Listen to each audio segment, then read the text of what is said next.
کوئٹہ میں Balochistan civil secretariat officers اور ملازمین کی جانب سے فیلڈ شیئر کا نوٹیفیکیشن نہ ہونے پر سول سیکریٹریٹ میں احتجاج دوسرے روز بھی جاری ہے۔ مقررین کا کہنا ہے کہ نوٹیفیکیشن کے اجرا تک احتجاج جاری رہے گا۔ احتجاج میں سینئر بیوروکریٹ سمیت تمام ایسوسی ایشنز کے قائدین نے شرکت کی۔ مقررین نے کہا ہے کہ یہ نظام صرف ایک کیڈر کی پشت بنائی کر رہا ہے جس کو ہم کسی قیمت پر برداشت نہیں کریں گے۔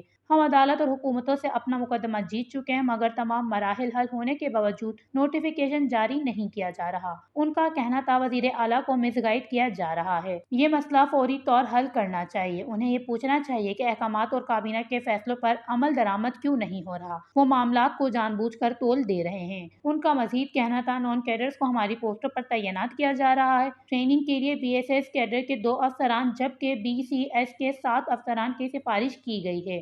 ہماری پوسٹوں پر پروموشن لیے جا رہے ہیں، یہ دوگلا پن کیوں؟ دوسری جانب ریٹائر ملازمین کو ہماری پوسٹوں پر نوکریاں بھی دی جا رہی ہیں۔ انہوں نے مزید کہا کہ ہم نے ہمیشہ جدوجہد سے کامیابیاں حاصل کی ہیں۔ ہمیں ہر بار مجبور کیا گیا ہے کہ ہم سخت سے سخت فیصلہ کریں۔ ہم پرامن طریقے سے احتجاج کریں گے۔ ہم قانون کی بالادستی کے لیے بیٹھے ہیں، آئین کے دائرے میں رہ کر بات کرتے ہیں۔ ہمارے مطالبات آئینی ہیں اور ہماری جنگ انصاف اور مساوات کے لیے ہے۔ آج ہم نے مجبوراً احتجاج کا راستہ اختیار کیا ہے۔ احتجاج سے عبدالمالک کاکڑ، ظہیر بلوچ، نجیب سربراہ، سردار حسن قبزئی، آفتاب جبل، عبدالخالق زہری اور عیسیٰ خان ہزارہ نے خطاب کیا جبکہ نظامات کے فرائض ندیم شاہ بخاری نے نبھائے۔ وش نیوز، کوئٹہ، بلوچستان۔